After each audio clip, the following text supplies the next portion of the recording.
2029లో కూటమి కలిసే ఎన్నికలకు వెళుతుందా, లేదా జనసేన బీజేపీ పార్టీలు ఒంటరిగా పోటీ చేసే అవకాశం ఉందనేసి అంటున్నారు?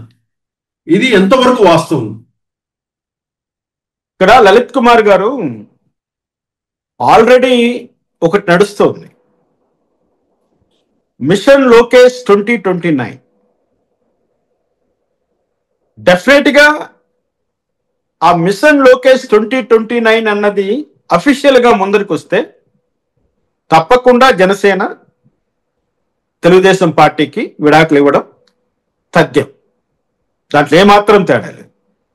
జనసేన బీజేపీ కలిసి వెళ్ళే ప్రణాళికలు ఏమైనా ఉన్నాయా అంటే ఈ దసరా నవరాత్రుల జరుగుతోంది. ఇక్కడ కనిపిస్తున్న అడావుడి ఒకసారి గమనించండి. బీజేపీ హిందుత్వ అనే పదం పైన చేస్తున్నటువంటి హడావుడి అయితేనేమి, బీజేపీ చోటామోటా నాయకులందరూ కూడా ప్రజల్లోకి విపరీతంగా రావడం అంటే ఏంటి ప్రతి చోట జరుగుతుంది. దీని సంకేతం ఏంటంటే రాబోయే రోజుల్లో బీజేపీ ఆంధ్రప్రదేశ్ను హస్తగతం చేసుకున్నా మేము ప్రజల్లోకి వెళ్ళి గెలిచామన్న ఒక సంకేతం ఇవ్వడం కోసం వాళ్ళు ఈ రోజు నుంచి ప్రణాళికలు సిద్ధం చేస్తున్నారు. అందరికీ ఉన్న అనుమానం ఏంటి? ఈరోజు నా ఓటు నేను వేసిన వ్యక్తికి వెళ్ళిందా లేదా అనేది నాకు అనుమానం. ఇప్పటికీ నేను ఓటు వేసిన వ్యక్తి ఓడిపోయాడు. నేను ఓటు వేసిన వ్యక్తి ఓడిపోయాడు కాబట్టి నా ఓటు నిజంగానే మా నాయకుడికి పడిందా లేదన్న పెద్ద సందేహం నాకు ఇప్పటికీ ఉంది. ఆ విధంగా దేశం అంతా గందరగోళ పరిస్థితిలో ఉంది ఈరోజు. ఏదైనా జరిగి ఆంధ్రప్రదేశ్ను హస్తగతం చేసుకుంటే వాళ్ళకు సమాధానం చెప్పుకోవడానికి ఒక అంశం కావాలి. మేము ప్రజల్లోకి వెళ్ళాం, ప్రజలు మమ్మల్ని ఆదరించారు, మాకు పట్టం కట్టారు, ఇంతే. ప్రజలు మమ్మల్ని ఆదరించారు, మాకు పట్టం కట్టారు అనే ఒక ఆలోచనతో బీజేపీ జనసేన కలిసి 2029లో ముందుకు వస్తే తప్పకుండా రిజల్ట్ ఇదే. రిజల్ట్ ఇదే. ఇదే వీడియో మీరు సేవ్ చేసి పెట్టండి. 2029 ఎలక్షన్స్ 2029లో బీజేపీ జనసేన పార్టీలు ఒంటరిగా పోటీ చేస్తే వాళ్ళదే అధికారం అనేసి మీరు అంటారు. 100% వాళ్ళదే అధికారం. అంటే నెక్స్ట్ సీఎం పవన్ కళ్యాణ్ అయినట్లే కదా? అవుతాడు కూడా. బీజేపీ వాళ్ళు మళ్ళీ పవన్ కళ్యాణ్ పైన రివర్స్ గేమ్ ఆడకపోతే ఎలక్షన్స్ అయిపోయిన తర్వాత కూడా బీజేపీ వాళ్ళు రివర్స్ గేమ్ ఆడతారు. అది అన్ని రాష్ట్రాల్లో మనం చూసాం. వాళ్ళకు నెంబర్ గేమ్ ముఖ్యం.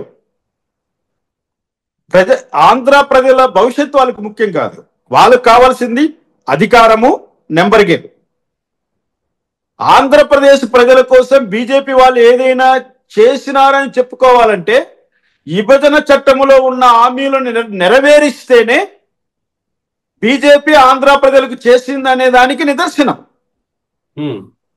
విభజన చట్టములోని ఏ హామీని కూడా అమలు చేయకుండా మేమేదో ఆంధ్ర వాళ్ళకి చేసేసాము అని బీజేపీ వాళ్ళు చెప్తే అది ఎవరు నమ్మరు, నమ్మకూడదంట. నేను ఇంకోటి మీరు అన్నట్లు రామకృష్ణ గారు, రేపు 29 ఎన్నికలకు జనసేన బీజేపీ ఒంటరిగా పోయే పక్షంలో ఏదైతే మీరు ఇందాక చెప్పిన విభజన హామీలు ఉన్నాయో దాంట్లో ప్రత్యేక హోదా ఒకటి ఉంది, వాళ్ళు ఇచ్చిన హామీ. ఆ ప్రత్యేక హోదాతో పాటు విభజన హామీలన్నీ మాకు ఓటేస్తే ఆంధ్రప్రదేశ్ కల్పిస్తామని రేపు బీజేపీ ప్రచారం చేసుకునే అవకాశం ఉంది కదా, అప్పుడు ఇవ్వచ్చు కదా? తప్పకుండా. ఇక్కడ హామీ ఇవ్వడం వేరు, ఇచ్చినటువంటి హామీని అమలు చేయడం వేరు.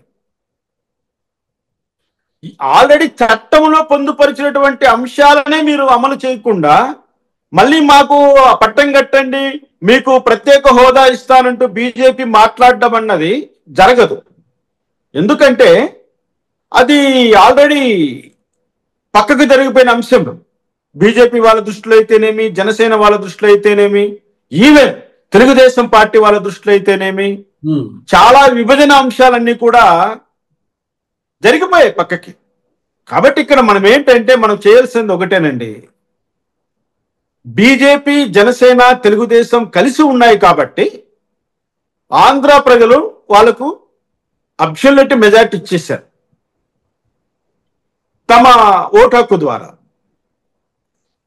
2029 ఎన్నికల్లో ఒకవేళ భారతీయ జనతా పార్టీ, జనసేన రెండూ కలిసి పోటీ చేయాలనుకున్నప్పుడు తెలుగుదేశం పార్టీని వదిలిపెట్టి, ఆ సమయంలో ప్రజలందరూ కూడా భారతీయ జనతా పార్టీతో కలిసి ఉన్న జనసేనను కూడా పక్క చూపులో చూస్తారు, కానీ వాళ్ళు దాన్ని స్వాగతించారు.